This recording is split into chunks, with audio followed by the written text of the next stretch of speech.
Hi friends आपण मानक स्वागत आपणकर प्रिय YouTube channel MJ smile world को चलित वर्ष राज्य में 16,009 जन कनिष्ठ शिक्षक स्केमाटिक नियुक्ति होती आपण मैंने जानते आपंकर 5/10/2024 कलिंग स्टेडियम गोटे ओरिएंटेशन प्रोग्राम कराइला एवं से प्रोग्राम रे आपंकर माननीय मुख्यमंत्री आपंकर एंगेजमेंट ऑर्डर प्रदान करिसेंती।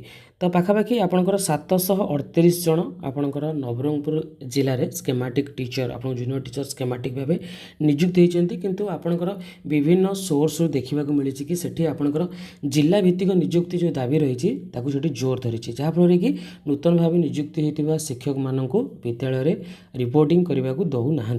तो जो रिपोर्टिंग समय व जॉइनिंग जो टाइमिंग रही आपंकर 7/10/2024 रु 21/10/2024 मध्य आपको स्कूल पॉइंट रिपोर्ट कराया पड़ो जॉइन कराया पड़ो किंतु आपंकर जो जिला भित्तिक शिक्षक नियुक्ति दाबी आपंकर जोर धरी नवरंगपुर जिले में से आपंकर जो असुविधा होती जिला प्रकल्प कार्यालय समग्र शिक्षा नवरंगपुर तरफ आपंकर सुपरिटेडेंट ऑफ पुलिस नवरंगपुर पाखक गोटे लेटर करा सब्जेक्ट रही maintenance of law and order situation at block and school point. तो देखो आपंकर जो स्कूल पॉइंट बा ब्लॉक पॉइंट रे शिक्षक मानक आपंकर जॉइन होगा दौना से आपंकर लेटरटी करा जिला प्रकल्प कार्यालय तरफ सुपरिटेडेंट ऑफ पुलिस पाखक आपंकर लॉ एंड ऑर्डर मेंटेन करने।